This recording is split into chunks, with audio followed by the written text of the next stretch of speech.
जे माने रिडेलिमिटेशननि जे दा माने मोनसे प्रसेस जे सोलिदों जे प्रप'ज सोलिदों जे इलेक्शन कमिशन अफ इन्डियानिफ्राय आसाम माने इलेक्शन कमिशननिसिम जे मोनसे अर्डार जे फैदों जे आसामाव रिडेलिमिटेशना जानांगौ। दा नैबे हाबाफारिखौ जोंबो दुलाराय बर' फरायसा आफादनिफ्राय जोङो बरायदों। मानो होनोबा 1971 नि उनाव माने खुनु माने रिडेलिमिटेशन बेबायदि जायाखै। दा बेवहाय जों दुलाराय बर' फरायसा आफादनिफ्राय बेखौनो बुंदों जे रिडेलिमिटेशन खालामनायनि गेजेरजों जोंनि 6 शिड्युल रिडेलिमिटेशना जानांगौ।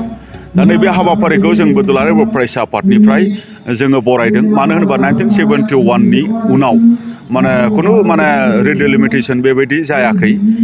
दा बेवहाय जों दुलाराय बर' फरायसा आफादनिफ्राय बेखौनो बुंदों जे रिडेलिमिटेशन खालामनायनि गेजेरजों जोंनि 6 शिड्युल सिङाव थानाय बा जोंनि एडमिनिस्ट्रेशन बा जोंनि सिभिल डिस्ट्रिक्टनि सिङाव थानाय जिखिनि गामि बै गामिफोरखौनो लानानै मोनसे डिस्ट्रिक्टनि सिङावनो समस्तिया मोननै जायोना मोनसे जायो पपुलेशन बेसखौ लानानै पपुलेशन डेमोग्राफि माने नाम्बारखौ नायनानै बेबायदि जानायखौ जोङो लुबैदों। मानोना बेवहाय माने 6 शिड्युलनि माने जिखिनि गामिफोर बियो जुदि आउट अफ 6 शिड्युल आसामाव जुदि थायोब्ला बेवहाय एडमिनिस्ट्रेशनाव माखासे उसुबिदा जायो। जोङो बेखौ दिनै नुनो मोन्दों।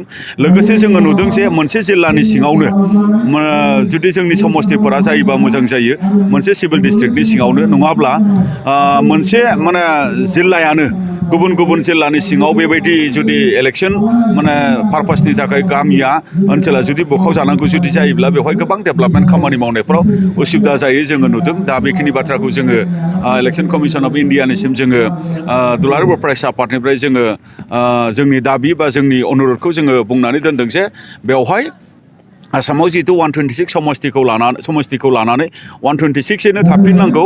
नाथाय बेवहाय माने रिडेलिमिटेशननि बाथ्राया जागोन। दा बे बाथ्राखौहाय मोजाङै मोजां जाथों जोङो बेखौ लुबैदों।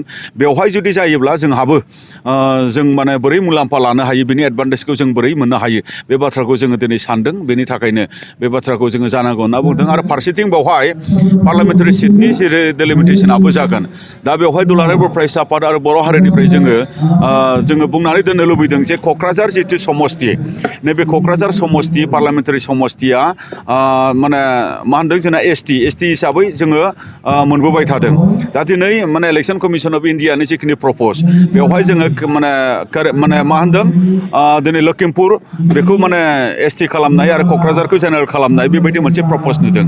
थारैनो बेबायदि माने जायोब्ला जोंहा बुंनो गोनां थागोन आरो बेबायदि जोङो माब्लाबाबो जाहोनो हानाय नङा। जिखिनि माने लखिमपुरखौ एसटि बानायोना मा बानायो जोंहा बुंनो गोनां गैया। नाथाय जोंनि क'क्राझारनि जिखिनि थाखानाय एसटि एमपि सिटआ एसटिनो थानांगौ जोङो बेखौ बुंदों। आरो सिमा बारायनाय सनितपुर बिश्वनाथ माने दाजाब जाखांनायनि उनाव जोंनि ओनसोलाव पार्लियामेन्टारि सिटआ मोननै जानांगौ बेखौ जोङो दुलाराय बर' फरायसा आफादनिफ्राय जोङो गोख्रैनो बुंदों।